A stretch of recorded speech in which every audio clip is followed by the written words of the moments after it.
दिल्ली में देश भर के किसान इकट्ठा हैं और फिलहाल लग रहा है कि किसानों का जो आंदोलन है वो थमता हुआ नहीं दिख रहा है, क्योंकि कृषि कानूनों के खिलाफ आंदोलन कर रहे किसानों से केंद्र सरकार ने 2 फेज की जो बातचीत है वो बेनतीजा रही है। 3 घंटे तक ये बातचीत हुई, लेकिन अभी तक कुछ भी नतीजा निकलकर सामने नहीं आया और ये मीटिंग बेनतीजा रही। दरअसल इस मीटिंग में सरकार का कहना था कि किसान आंदोलन स्थगित करें, लेकिन किसानों ने साफ कहा कि जब तक कृषि कानून वापस नहीं होते तब तक उनका ये आंदोलन जारी रहेगा। इसके बाद सरकार ने नए कानूनों पर चर्चा के लिए कमेटी बनाने की बात कही, जिसमें केंद्र, किसान और एक्सपर्ट शामिल हैं। लेकिन इस पर भी किसानों ने कहा कि कानून वापस लेने से कम वो किसी भी बात पर नहीं मानेंगे। इसके बाद सरकार ने कहा कि वो बातचीत के लिए तैयार हैं। इस पर किसानों ने कहा कि उन्हें दिल्ली आने दिया जाए और अपनी बात रखने दी जाए। सरकार ने किसानों से कहा कि कृषि कानून पर भ्रम फैलाया गया। इस पर किसानों ने दावा किया कि यह कानून किसान विरोधी है, ये बात तय है। इसके बाद अगली बातचीत की तारीख अब 3 दिसंबर तय की गई है। हालांकि किसानों ने दावा किया है कि कितनी भी मीटिंग कर लें, लेकिन कानून सरकार को वापस लेना ही होगा। रहेगा एक कमेटी कल हमारी पॉइंट बनाएगी कि इस एक्ट में तीनों अध्यादेश में क्या क्या दिक्कतें किसानों को हैं। परसों के दिन उस कमियों को दूर करने के लिए मंत्री जी और हम लोग साथ में बैठेंगे परसों के दिन, और इस प्रकार से वो दूर किया जाएगा। तो सर धरना क्या प्रोटेस्ट की तरह? धरना कंटिन्यू जारी रहेगा, धरना नहीं उठेगा, मगर कल हम लोग अध्ययन करके पॉइंट बनाएंगे और पॉइंट बनाकर कल परसों के दिन बैठ के। सर क्या बातचीत हुई आज, बात क्या हुई जिसपे आप लोग धरना? अरे बात तो यही हुई, वो हमने कहा कि किसी हालत में हम धरना नहीं उठाएंगे, धरना नहीं उठेगा। पूरे देश से लोग आ रहे हैं। ये 3 अध्यादेश डेथ वारंट है, इसको आपको वापस लेना होगा। तो मंत्री जी ने कहा कि भाई अध्यादेश जारी होता है और तत्काल कैंसिल नहीं हो पाता है, उस पर हमको बैठना पड़ेगा, तो कमेटी बनाएंगे। यही कमेटी रहेगी हमारी, अधिकारियों की कमेटी होगी, और बैठ के अध्यादेश में जो विसंगतियां हैं उनको कैसे दूर किया जाए ये देखा। किसान यूनियन के नेतागण आए थे और भारत सरकार ने तीसरे दौर की वार्ता आज संपन्न की।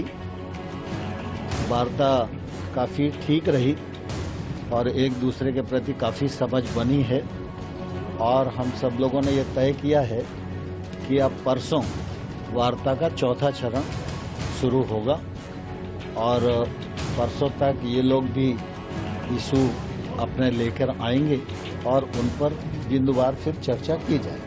किसी तरह की कमेटी के सुझाव आप लोगों ने दिया, किसानों ने माना, इस पर तय हो गया?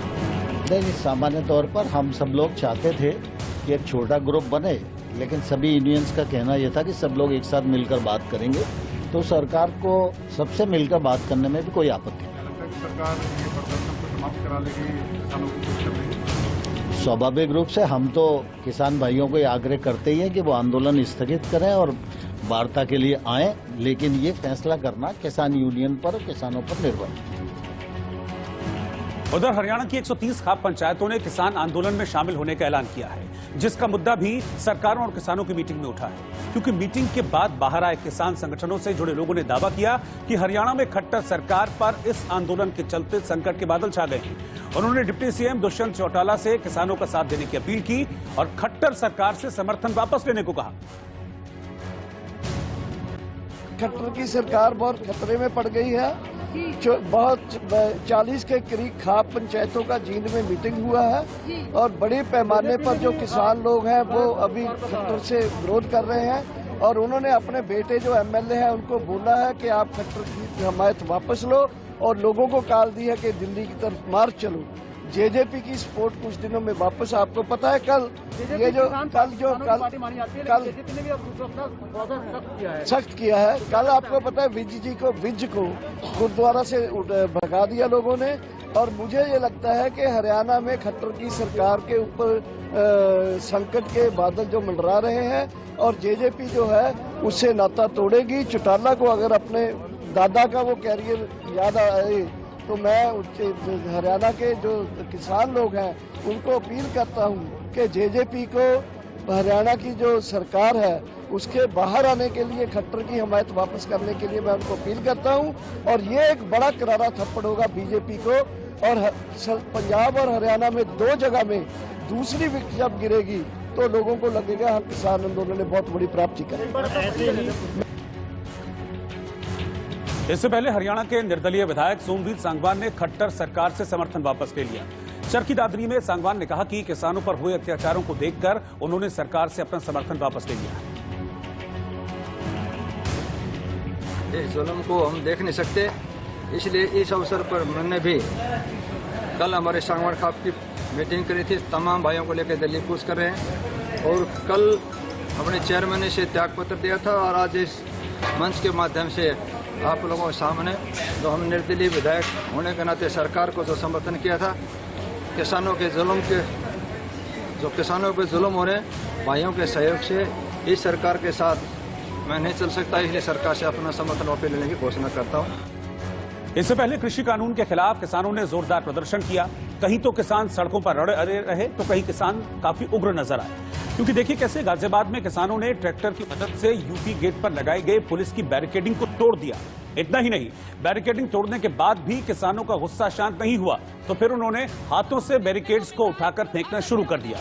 वहीं दूसरी तस्वीर जो आप देख रहे हैं ये अंबाला की है, जहां किसानों ने शंभू बॉर्डर पर हरियाणा के मंत्री अनिल विज को काले झंडे दिखाए और अनिल विज के खिलाफ नारेबाजी की।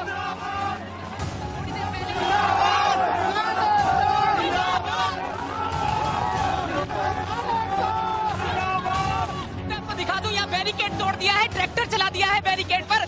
और यहाँ तस्वीरें दिखाऊं, देखिए ट्रैक्टर लेकर किसान दिल्ली में एंटर कर रहे हैं। यहाँ बड़ा हंगामा देखने को मिल रहा है। आप तस्वीरों में देखिए ट्रैक्टर लेकर, मैं पंकज अपने सहयोगी पंकज को कहूंगा कि इधर ट्रैक्टर की तस्वीरें दिखाएं। ट्रैक्टर लेकर उन्होंने बैरिकेड तोड़ दिया है और अंदर घुसने की कोशिश यहाँ पर की गई है। थोड़ी देर पहले यहाँ पर हलचल देखी गई थी और अचानक से किसानों ने ये जो बैरिकेड है ये हटा दिए। देखिए टूटे हुए बैरिकेड को देखिए, ये देखिए ये बैरिकेड तोड़ दिया गया है, रस्सियां यहाँ से हटा दी गई हैं और किसान यहाँ उग्र हो गए हैं। तस्वीरें आपके सामने, किसान चाहते हैं कि वो दिल्ली में जाएं और जो ट्रैक्टर है उसको जवानों ने पीछे खदेड़ा है, उस तरफ से बल प्रयोग किया गया है थोड़ा बहुत। दिल्ली पुलिस के जो अधिकारी हैं वो यहाँ पहुंच गए हैं और किसानों के नेता ने बीच में आकर जो बिल्कुल बिल्कुल देखिए यहाँ पूछते हैं ये बताइए, जब सरकार बातचीत करने को तैयार है तो ये उग्र प्रदर्शन अभी हमें कोई उम्मीद नहीं, झूठी सरकार है ये। मैं उत्तराखंड से हूँ, भारतीय किसान यूनियन का प्रदेश। लेकिन आज बात हो रही थी तो ये तोड़फोड़ कब रहे हैं, झूठी आश्वासन दे रहे हैं। तो ये देखिए ये आश्वासन को नहीं मान रहे हैं, साफ तौर पर कह रहे हैं। और मैं तस्वीरें लगातार क्योंकि आपको दिखा दूं, देखिए कितना उग्र प्रदर्शन। और किसानों के कुछ जो नेता हैं वो कह रहे हैं कि हाँ पीछे हट जाइए, लेकिन किसान उग्र हो गए हैं और वो तस्वीरें आपके पूरी तरह से सामने है। मैं आपको पूरी तस्वीर दिखाने की कोशिश करता हूँ। फोर्स काफी ज्यादा तैनात है, उन्होंने ट्रैक्टर को वापस पीछे की तरफ खदेड़ दिया है। ये झंडा लेकर ये ट्रैक्टर पर आ गए हैं और ट्रैक्टर से जो बैरिकेड है उसे तोड़ दिया है। और देखिए एक एक तस्वीर, फिलहाल भी बैरिकेड हटाने की कोशिश हो रही है। यहाँ पर रोड का हिस्सा है और किस तरह से ये देखिए ये टूट फूट गया है क्योंकि ट्रैक्टर यहाँ पर चलाया गया है। और अब मैं दूसरी तरफ से आके आपको दिखा रहा हूँ, देखिए इस तरफ से जो जवान है उन्होंने किसानों को वापस पीछे भेज दिया है। दिल्ली पुलिस के अधिकारी यहाँ पर मौजूद हैं। इस समय हम टिकरी बॉर्डर पे हैं और टिकरी बॉर्डर के टॉप एंगल से आपको एक एक चीज हम बताने की कोशिश करेंगे, समझाने की कोशिश करेंगे। पहले वो दिखाएंगे ये टोल नाका है जहां से एमसीडी टोल लगकर दिल्ली के लिए गाड़ी अंदर एंट्री करती है, यानी बॉर्डर का वो इलाका है। और ठीक इसी टोल पे आप देखेंगे पुलिस वाले मौजूद है और इसके पास में ही ये जेसीबी की मशीनें हैं जिन्हें रास्ते के रोकने के लिए इस्तेमाल किया गया है। आप देखेंगे बड़े ही अजीब ढंग से इसको लगाया गया, केवल आदमी जो है वो एक निकल सकता है इस जेसीबी के जरिए।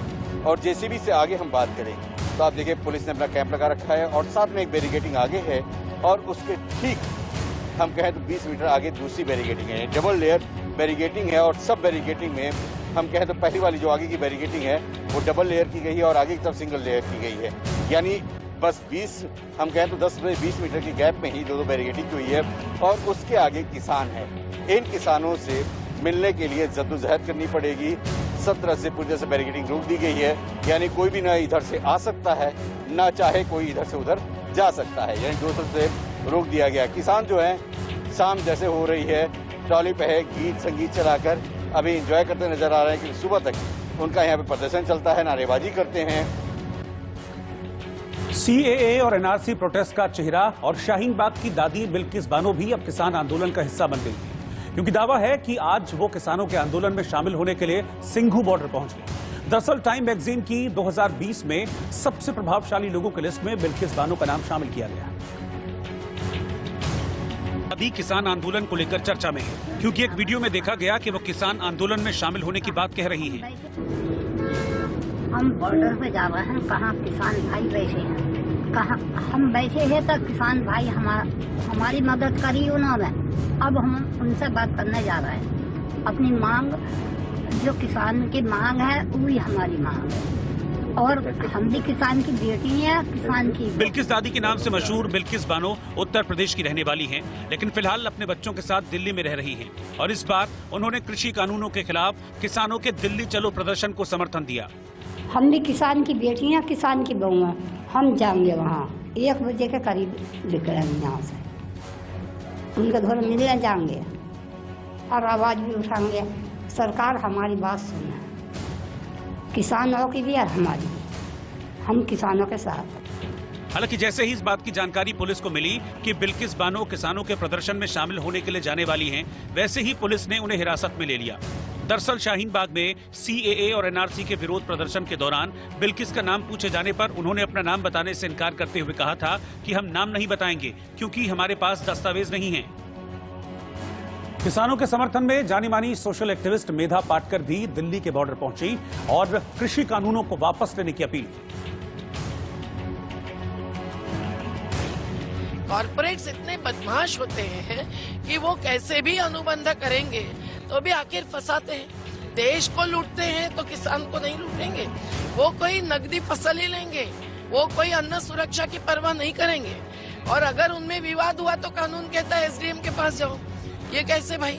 मतलब आप किसानों को हैरान करके, ये नए जमींदार जो बने हैं ना सभी कॉर्पोरेट्स, उनको इनकी जमीन नहीं आजीविका भी बहाल कर रहे हैं, उनकी मुनाफाखोरी बढ़ा रहे हैं। आपका लॉकडाउन में भी अब्जाधीश हो गए।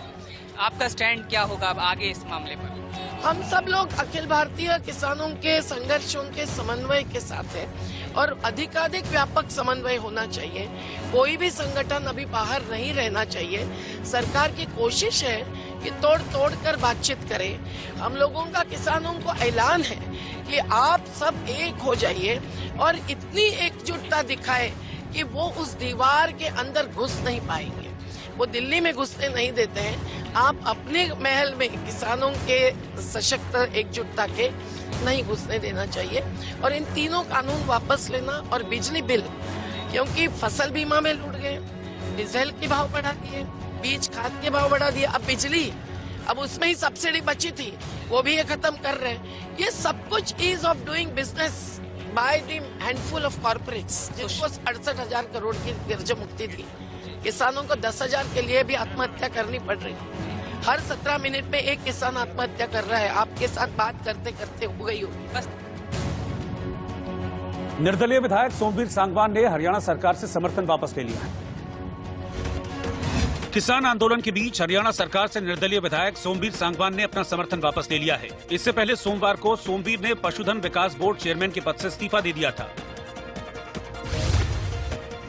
दिल्ली के बुराड़ी ग्राउंड में कांग्रेस प्रदेश अध्यक्ष की मौजूदगी में आम आदमी पार्टी के नेताओं के बीच बहस हो गई। इसके बाद मौके पर हंगामा खड़ा हो गया और कुछ लोग नारेबाजी करने लगे।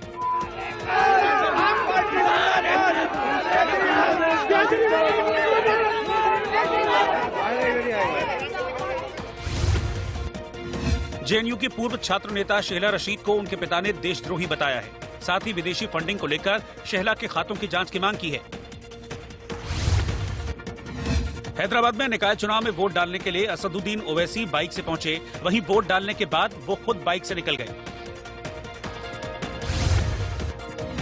कोरोना वैक्सीन कोविडशील्ड वैक्सीन का परीक्षण कर रहे सीरम इंस्टीट्यूट ऑफ इंडिया ने इसके दुष्प्रभाव के आरोप को पूरी तरह से खारिज किया है। सीरम का कहना है कि ये टीका पूरी तरह से सुरक्षित है, जिसे जांचकर्ताओं ने भी माना है। सुप्रीम कोर्ट ने आईसीआईसीआई की पूर्व सीईओ चंदा कोचर की याचिका को खारिज कर दिया है। याचिका में उन्होंने बैंक से उन्हें बर्खास्त किए जाने के खिलाफ दायर अर्जी को बॉम्बे हाईकोर्ट द्वारा अस्वीकार किए जाने के फैसले को चुनौती दी थी। अलीगढ़ मुस्लिम यूनिवर्सिटी की स्थापना के 100 साल पूरे हो गए हैं। इस मौके पर यूनिवर्सिटी को सुंदर तरीके से सजाया गया है। कोरोना महामारी की वजह से बड़े आयोजन को फिलहाल टाल दिया गया। कारोबारी सप्ताह के दूसरे दिन मंगलवार को शेयर बाजार अच्छी बढ़त के साथ बंद हुआ। सेंसेक्स 505 अंक उछलकर 44,655 पर बंद हुआ। वहीं निफ्टी 140 अंक ऊपर 13,109 पर बंद हुआ। ओवैसी और केसीआर के गढ़ हैदराबाद में नगर निगम चुनाव के लिए वोटिंग हुई।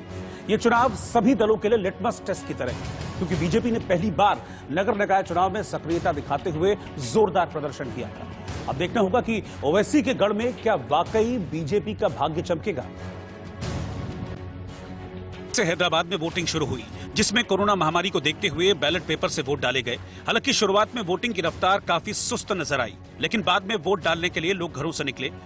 हालांकि तेलंगाना के बड़े सियासी चेहरे वोट डालने के लिए सुबह ही पोलिंग बूथ पर पहुंचे।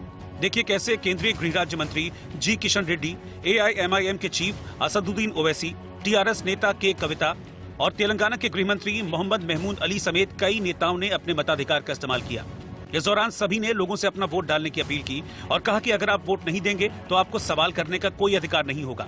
इतना ही नहीं, चाहे बीजेपी हो, एआईएमआईएम हो या फिर टीआरएस, सभी के नेताओं ने चुनाव में अपनी अपनी जीत का दावा किया। वोट देने का अधिकार उसका इस्तेमाल करना चाहिए, अच्छे रिप्रेजेंटेटिव को इलेक्ट करना चाहिए। ये भ्रष्टाचार मुक्त भारत होना चाहिए। ये ठीक करने वाले, देश जनता को सेवा करने वाले रिप्रेजेंटेटिव आपको आना चाहिए। इसके लिए आप घर में बैठ के क्रिटिसाइज करते हुए कुछ नहीं आता, आप बाहर आके वोट का इस्तेमाल करके अच्छा रिप्रेजेंटेटिव को इलेक्ट करना चाहिए। लड़ाई नहीं है हमारी लड़ाई उन लोगों से है जो हैदराबाद को बदलना चाहते हैं। आप बीजेपी की बात कर रहे हैं? नहीं, मैं किसका भी नाम ले सकता हूँ ना। मॉडल कोड ऑफ कंडक्ट है, कैसे बोलूंगा मैं? राजनगर की बात उन्होंने की। नहीं, देखिए आप ऐसा सवाल करके आप तो बच के निकल जाएंगे। तो मॉडल कोड ऑफ कंडक्ट है, हम किसी को बोल नहीं सकते। We are privileged to have a voting right. We are privileged to be a part of democratic process. So please respect the process. Don't take it for granted. Please come out and vote. And I will once again say this: if you are not voting, you will not have any right to question. Who does TRS see as a challenger? Who does TRS see as a challenger? Well, TRS doesn't see anybody as a challenger. We are certainly winning with a very high number of seats, and we are certainly hoping to hit a century. उधर सियासी चेहरों के साथ Telugu film industry के वो सितारे भी vote डालने निकले जिन्हें लोग सिर्फ पर्दे पर ही देखते हैं। इनमें चिरंजीवी और नागार्जुन ने वोटिंग की, जिनकी तस्वीरें अपने मोबाइल में कैद करने के लिए जुबली हिल पोलिंग बूथ पर हुजूम उमड़ पड़ा। चुनाव छोटा हो या बड़ा, चिरंजीवी और नागार्जुन हर बार अपने वोट का इसी तरह इस्तेमाल करते हैं। इस दौरान उनकी पत्नियां भी उनके साथ थी। दरअसल ग्रेटर हैदराबाद नगर निगम में 150 वार्ड हैं। मेयर का पद इस बार महिला के लिए आरक्षित है। कोरोना महामारी को देखते हुए बैलेट पेपर से चुनाव कराए गए। अब चुनावों का परिणाम 4 दिसंबर को घोषित किया जाएगा, जिससे ये मालूम पड़ेगा कि इन चुनावों में हैदराबाद की जनता का मूड क्या है। पाकिस्तान की पूर्व प्रधानमंत्री बेनजीर भुट्टो की बेटी आसिफा भी सियासत में आ गई है। आसिफा ने सोमवार को मुल्तान में पाकिस्तान डेमोक्रेटिक मूवमेंट की रैली में भाषण दिया। आसिफा के भाई बिलावल भुट्टो जरदारी पाकिस्तान पीपल्स पार्टी के चेयरमैन हैं। उन्हें पिछले हफ्ते कोरोना पॉजिटिव पाया गया था। माना जा रहा है कि भाई की मदद के लिए ही आसिफा पहली बार किसी सियासी रैली में एक्टिव नजर आई। इस दौरान आसिफा ने कहा कि अब वक्त आ गया है जब मुल्क की सत्ता पर काबिज सिलेक्टेड सरकार को घर भेजा जाए। हम सब इमरान को इलेक्टेड नहीं बल्कि सिलेक्टेड प्राइम मिनिस्टर मानते हैं। मैं आज आपके दरमियान ऐसे वक्त में आई हूँ जब मेरे भाई, आपका भाई चेयरमैन बिलावल भुट्टो जरदारी कोरोना में मुब्तला है। जिस तरह आपने MRD में मादरे जमहूरियत के साथ किया, जिस तरह आपने दुख्तरे मशरिक के साथ किया, इसी तरह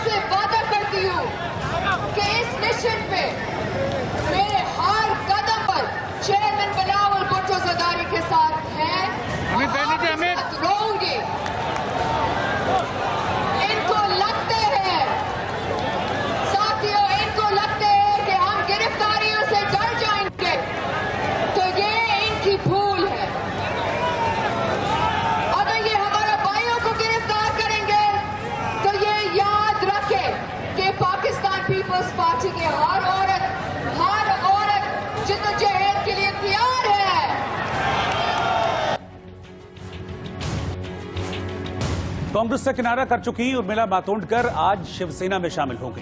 कंगना रनौत के साथ विवाद में उर्मिला ने खुलकर शिवसेना का साथ दिया था, जिसके बाद ही उनके शिवसेना में शामिल होने की अटकलें लगाई जा रही हैं। उर्मिला मातोंडकर ने बाल ठाकरे को नमन करते हुए शिवसेना ज्वाइन कर ली। उद्धव ठाकरे की पत्नी रश्मि ठाकरे ने उर्मिला के हाथ में रक्षा सूत्र बांधकर पार्टी का सदस्य बनाया और इसके साथ ही उर्मिला की दूसरी सियासी पारी शुरू हो गई। करीब साल भर पहले उर्मिला मातोंडकर ने कांग्रेस से इस्तीफा दे दिया था और उद्धव जी एक सीएम के तौर पर उन्होंने इतनी बढ़िया तरह से महाराष्ट्र को संभाला है, अपने साथ लेकर चले हैं। जहाँ पे जरूरत होती है वहाँ पे वो अपनी स्ट्रेंथ दिखाते हैं, जहाँ पर जरूरत होती है वहाँ पे वो घर का जैसे कोई बड़ा सदस्य आकर हमसे और आपसे बात करते हैं, उस तरह लोगों को समझाते भी हैं। तो मुझे लगता है जिस तरह उन्होंने महाराष्ट्र को खूबसूरती से संभाला है वो देखकर मैं बहुत प्रभावित हूँ और इसलिए मैं चाहती हूँ कि ऐसे नेतृत्व में मैं जरूर काम करना चाहूँगी। कंगना रनौत ने जब मुंबई की तुलना पीओके से करते हुए उद्धव सरकार पर हमला बोला था, तब उर्मिला ने बयान की आलोचना की थी। इसके बाद उर्मिला शिवसेना और महाविकास आघाड़ी सरकार के करीब आ गई। वो पहले कांग्रेस में थे, कांग्रेस में उनके साथ क्या मनमुटाव हुआ ये तो नहीं मुझे मालूम, मगर उन्होंने कांग्रेस छोड़ा है और कांग्रेस छोड़ने के बाद अच्छी बात यह है कि वो बीजेपी में नहीं गई, महाविकास आघाड़ी के ही एक पक्ष में जो है एक पार्टी में वो शामिल हो गई। इसलिए मैं समझता हूँ कि उनका स्वागत करना चाहिए। निर्मला जी शिवसेना में जा रही है, लेकिन शिवसेना ने एक कांग्रेस पार्टी की जो कैंडिडेट थी, जो लोकसभा का चुनाव उन्होंने लड़ा था, उन्होंने कांग्रेस पार्टी छोड़ी थी, बात ठीक है, लेकिन कांग्रेस पार्टी का अपमान यहाँ हुआ है। कांग्रेस पार्टी के टिकट पर लोकसभा का चुनाव लड़ने वाली निर्मला मातोंडकर है, ये मतलब शिवसेना ने अपनी पार्टी में लेना ठीक नहीं था। उर्मिला मातोंडकर का शिवसेना में शामिल होना लगभग तय था, क्योंकि पार्टी पहले ही विधान परिषद में उर्मिला मातोंडकर के लिए एक सीट पक्की कर चुकी है। विधान परिषद के लिए मनोनीत होने वाले 12 लोगों की लिस्ट में शिवसेना कोटे से उर्मिला मातोंडकर का नाम राज्यपाल को दिया जा चुका है। मुझे कॉल दरअसल उद्धव जी से भी आया और उद्धव जी ने मुझे बहुत ही खूबसूरत बात कही जब एमएलसी की बात हुई। उन्होंने कहा कि विधान परिषद जैसी जगहों पर बहुत जरूरी है कि महाराष्ट्र जैसा प्रदेश जो अपने आप में सांस्कृतिक और सामाजिक मूल्यों पे हमेशा आगे रहा है, ऐसे मूल्यों को आगे रखना बहुत जरूरी है और इसलिए कहीं ना कहीं उन्होंने मेरे बारे में सोचा। इसके लिए मैं अपने आप को बहुत खुशनसीब समझती हूँ। आर्टिकल 370 हटने और केंद्र शासित राज्य बनने के बाद जम्मू कश्मीर में डीडीसी चुनावों के दूसरे फेज की वोटिंग हुई। जानकारी के मुताबिक दूसरे फेज में करीब 49% वोट डाले गए हैं, जबकि पहले फेज में 52% वोटिंग हुई। डीडीसी चुनाव के दूसरे फेज के लिए कड़ाके की ठंड के बीच कश्मीर में सुबह 7 बजे वोटिंग शुरू हो गई, जो दोपहर 2 बजे तक चली। इस दौरान पोलिंग बूथ पर मतदाताओं की अच्छी खासी संख्या दिखी और लोग बैलेट पेपर से अपने पसंदीदा उम्मीदवार के लिए वोट डालते दिखे। दूसरे चरण का चुनाव शुरू हो चुका है और इंतहाई ठंड के बावजूद लोग अच्छी खासी संख्या में घरों से निकल के अपने मत का इस्तेमाल कर रहे हैं। इस वक्त हम पंजी नारा के एक पोलिंग बूथ पे खड़े हैं। आप देख सकते हैं कि काफ़ी ठंड के बावजूद भी सुबह सवेरे लोग अपने घरों से निकल के अपने मत का इस्तेमाल कर रहे हैं। यहाँ पूरा इलाका जो है वो धुंध में है, फॉग की वजह से पूरा इलाका घिरा हुआ है, लेकिन फिर भी जो लोग हैं वो इंतहाई सर्दी के बावजूद सुबह 7 बजे पोलिंग बूथ्स पे पहुंचते हैं और अपने मत का इस्तेमाल कर रहे हैं। आप देख सकते हैं न सिर्फ पुरुष बल्कि महिलाएं भी जोश के साथ इस इलेक्शन में पार्टिसिपेट कर रही हैं। आपको याद होगा कि पहले चरण में तकरीबन 52% लोगों ने अपने मत का इस्तेमाल किया था। जम्मू कश्मीर के इतिहास में ये पहली बार है जब राज्य की 6 प्रमुख पार्टियां गुपकार अलायंस बनाकर चुनावी मैदान में हैं, जिनका मुकाबला बीजेपी से है। ऐसे में घरों से वोटिंग के लिए निकली जनता काफी कुछ तस्वीर साफ कर रही है। वोटिंग के दौरान आतंकी खतरे से निपटने के लिए हर पोलिंग बूथ पर सुरक्षा व्यवस्था चाक चौबंद दिखी, क्योंकि मतदान केंद्रों पर ड्रोन के जरिए नजर रखी जा रही थी। कड़े सुरक्षा बंदोबस्त के बीच डीडीसी के दूसरे चरण के चुनाव का शुरुआत हो गया है। आज सुबह 7 बजे से ये शुरुआत हो चुकी है और आप देख सकते हैं कि कड़े सिक्योरिटी के बंदोबस्त किए गए हैं। न सिर्फ जम्मू कश्मीर पुलिस बल्कि एसएसबी और सीआरपीएफ को तैनात किया गया है और ड्रोन की मदद से जो है वो पोलिंग बूथ्स पे नज़र रखी जा रही है। आप देख सकते हैं कि बिल्कुल इस पोलिंग बूथ के ऊपर ये ड्रोन जो है वो मंडला रहा है और वजह ये है कि आसपास की जितनी भी गतिविधियां हैं उन पर नज़र रखी जाए। कश्मीर के अलावा जम्मू में भी पोलिंग बूथों पर लंबी लंबी लाइनें देखी गईं। दरअसल डीडीसी चुनाव के साथ सरपंच और पंच के उपचुनाव भी हो रहे हैं और इन चुनावों में पहली बार पश्चिमी पाकिस्तान के रेफ्यूजियों को वोट डालने का अधिकार मिला है, लिहाजा शरणार्थी खासे खुश दिखे। कमीशन के जो लोग हैं वो भी लगातार अपनी ड्यूटीज यहाँ पे कर रहे हैं। मकसद बड़ा साफ है कि इन चुनावों को बेहतर तरीके से जो है वो कहीं ना कहीं कंप्लीट किया जा सके। अगर बात की जाए इन चुनावों की तो बीजेपी जो कि केंद्र में इस वक्त शासित है, वहाँ उसी लिहाज से माना जाए तो बीजेपी डेवलपमेंट और बाकी अन्य चीज़ों को लेकर इस वक्त चुनाव मैदान में है। वहीं बात की जाए पीडीपी, नेशनल कॉन्फ्रेंस और अन्य गुपकार अलायंस के जो लोग हैं, उनका कहना है कि वो जो दफ़ा 370 टूटने और जो बाकी बीजेपी सरकार में फैसले हुए हैं उन मुद्दों को लेकर लोगों के बीच में है। जबकि कांग्रेस जो है कहीं ना कहीं इस बार अलग थलग दिख रही है, क्योंकि कांग्रेस ने गुपकार के साथ जाना चाहा तो उस वक्त बीजेपी ने उसे जब उस पर निशाना साधा तो कांग्रेस उस वजह से कहीं ना कहीं अलग थलग है। कश्मीर में डीडीसी चुनावों के 8 फेज हैं। पहला फेज 28 नवंबर और दूसरा फेज 1 दिसंबर को पूरा हुआ है, जबकि 8वें फेज के लिए 19 दिसंबर को वोट डाले जाने हैं, जिसके बाद साफ होगा कि गुपकार अलायंस कश्मीर में कितना मजबूत है। जेएनयू की पूर्व छात्र नेता शेला रशीद पर जब खुद उनके पिता ने देश विरोधी होने का आरोप लगाया तो सियासत गर्म हो गई। आरोप है कि शेला रशीद ने टेरर फंडिंग मामले में गिरफ्तार कारोबारी से 3 करोड़ की डील की। हालांकि शेला ने भी अपने पिता पर पलटवार किया है। रशीद शोरा ने बेटी पर देश विरोधी गतिविधियों में शामिल होने का आरोप लगाते हुए शिकायत दर्ज की है। अब्दुल रशीद का दावा है कि एक सियासी पार्टी जेकेपीएम में शामिल होने के लिए शेला को 3 करोड़ रुपए की पेशकश की गई। ये पेशकश 2017 में जहूर अहमद शाह बटाली और पूर्व विधायक इंजीनियर रशीद ने की थी। दोनों टेरर फंडिंग में गिरफ्तार हैं। जेकेपीएम यानी Jammu Kashmir people's movement party की शुरुआत आईएएस टॉपर रहे कश्मीर के शाह फैसल ने की थी। हालांकि शाह अब राजनीति से दूर हो चुके हैं, लेकिन अब्दुल रशीद का आरोप है कि शेला कश्मीर में हुर्रियत जैसी नई पार्टी खड़ा करना चाहती थी और उनका इरादा कश्मीर में युवाओं को बरगलाना और अलगाववाद से जोड़ना था। 3 करोड़ की डील में फिरोज पीरजादा का नाम भी सामने आया था। मेरा इस कंट्रोवर्सी के साथ कोई लेना देना नहीं है। मेरा नाम ड्रैग नहीं करना चाहिए था उनको, सोच समझ के मेरा नाम इनको कोई भी कीमत पर ड्रैग नहीं करना चाहिए था, क्योंकि मैं अगर वो मेरा नाम वापस नहीं लेते हैं तो मैं उनको डिफेमेशन सूट करने वाला हूं और मेरी वकील से बात चल रही है। अगर आज कल में उनने मेरा नाम वापस नहीं लिया तो मैं 110% उनके खिलाफ कोर्ट में जाऊंगा। वहीं शेला ने पिता पर घरेलू हिंसा का आरोप लगाते हुए ट्वीट किया कि अब्दुल रशीद पत्नी को पीटने वाले एक अपमानजनक और दुष्ट इंसान हैं। असलियत यह है कि मेरी मां, बहन और मैंने अपने पिता के खिलाफ कोर्ट में घरेलू हिंसा की शिकायत दर्ज कराई है। 17 नवंबर 2020 से उनके हमारे घर में घुसने पर रोक लगा दी गई है। आप सभी से निवेदन है कि उनकी बातों को गंभीरता से न लें। मुझे उन्होंने 3 करोड़ रुपए ऑफर किए थे।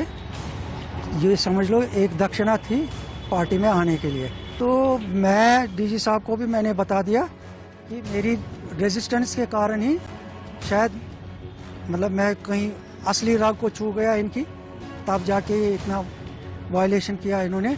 यहाँ तक कि देखिए ना, बाप के ऊपर चार्जेस लगाना। इन्हें बाप को डोमेस्टिक वायलेंस के केस में घर से बाहर निकाला है।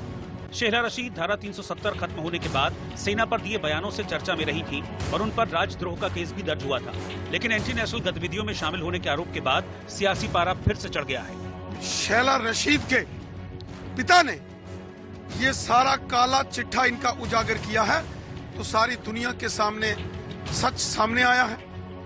कश्मीर घाटी को हमेशा से ही अलगाववादियों ने, आतंकवादियों ने, टुकड़े टुकड़े गैंग के नेताओं ने और पाकिस्तान के समर्थक कुछ राजनीतिक दलों के नेताओं ने कश्मीर को लहूलुहान किया है।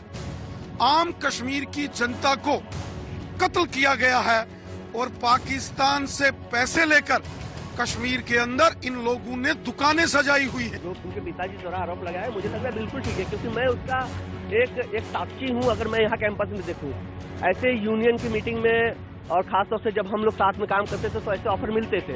अब ये जो बाहर के फंड से मिल रहे हैं वो कौन फंड दे रहे हैं? और मुझे पूरा विश्वास है कि वे वही लोग होंगे जो देश में अनरेस्ट पैदा करना चाहते हैं, जो देश के दुश्मन। और जिस तरीके से उनके पिताजी ने बोला है, आज यह सच हो गया कि दूध का दूध क्या है, पानी का पानी क्या है।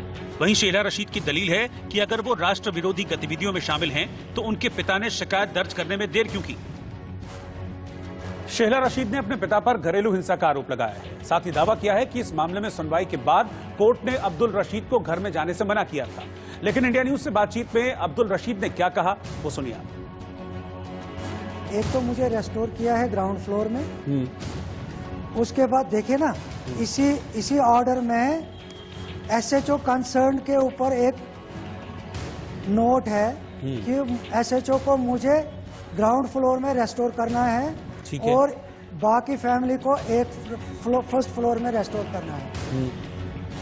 तो मेरा फर्ज बनता था कि मैं एसएचओ को पहले सीधे रिपोर्ट करूं। ठीक है। मैं एसएचओ के पास गया जी। तो उसने आनाकानी करनी शुरू कर दी। वो मुझे कह रहा है कि ये हमारा डोमेन में आता ही नहीं है।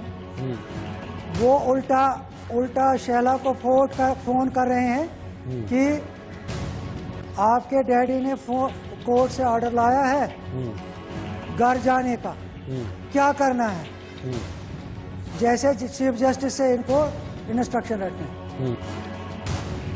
ब्रह्मोस सुपरसोनिक क्रूज मिसाइल के नौसेना संस्करण का बंगाल की खाड़ी में सफल परीक्षण किया गया। तीनों सेनाएं ब्रह्मोस का परीक्षण कर रही हैं और इसी सिलसिले में मिसाइल के नौसेना संस्करण का परीक्षण किया गया। भारत रूस के संयुक्त उपक्रम ब्रह्मोस एरोस्पेस ने सुपरसोनिक क्रूज मिसाइलों का निर्माण किया है। इन मिसाइलों को पनडुब्बी, जहाज या जमीनी प्लेटफॉर्म से छोड़ा जा सकता है। आज जो परीक्षण किया गया उसे कामयाबी से अपने लक्ष्य को उसने भेदा है। ब्रह्मोस मिसाइल की रफ्तार आवाज की गति से करीब 3 गुना तेज है।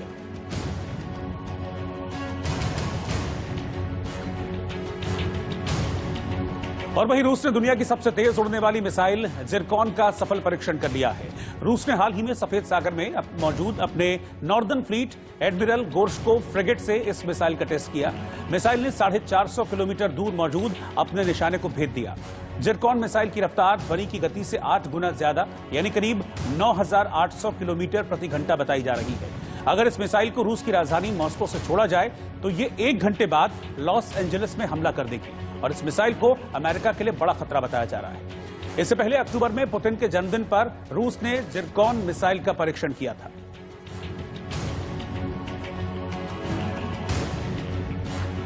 चिराग पासवान ने राज्यसभा चुनाव के लिए आरजेडी का समर्थन लेने से इनकार कर दिया।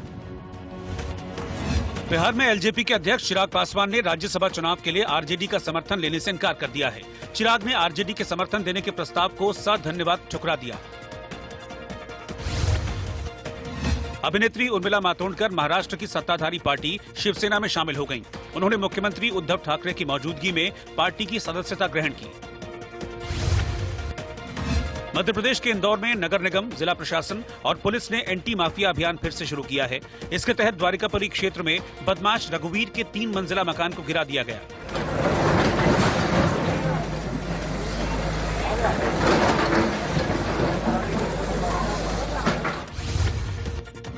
उत्तर प्रदेश के ग्रेटर नोएडा में एक शख्स बाइक पर तेज रफ्तार में स्टंट करता नजर आया। युवक बाइक की एक तरफ बैठकर और पूरी रफ्तार से फोन पर बात करता दिखाई दिया।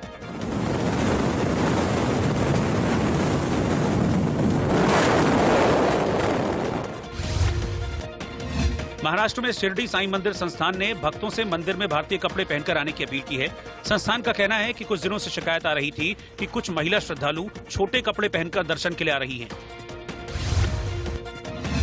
उत्तर प्रदेश के सहारनपुर जिला अस्पताल में मरीजों के परिजनों ने हंगामा किया और स्टाफ से मारपीट की। परिजनों ने मरीज का सही तरीके से इलाज नहीं करने का आरोप लगाया और तोड़फोड़ की।